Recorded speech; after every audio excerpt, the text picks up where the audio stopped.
I covered this guy in his early days, going back to 2005 when he was a rising star in law enforcement with a square jaw, and he seemed convincing. He seemed charismatic, and then there were things. I mean, now in 2007, under him, Mexico made the biggest ever seizure of cocaine in the world, 23 tons of cocaine, and it was burned.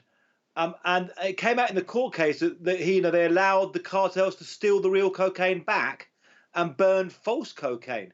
So it really makes you feel, well, I've been covering a simulation. I've been covering the government was pretending to fight a war on drugs when really it was working with the cartels. And in Mexico, you really get a lot now of people going into their trenches and people in the current administration saying, well, this is what the old people in the old administration were like. This is what the right wing people were like. And then the right wing people saying, well, really, it's the whole system that's corrupt. I mean, it makes it very difficult for US and Mexico law enforcement to work together.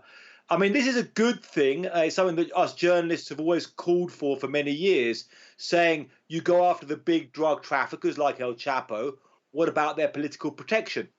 But it does make it difficult because from the side of the Mexican law enforcement, they're thinking, well, if I get too close to the Americans, I'll end up being in court in the United States myself. From the American point of view, and it kind of got off lightly in this trial because for many years he was working with the DEA and the FBI and so forth. There's photos of him with Hillary Clinton, with Barack Obama. So for them to think, well, we don't get too close to Mexican officials or it looks bad for us because they end up being in jail.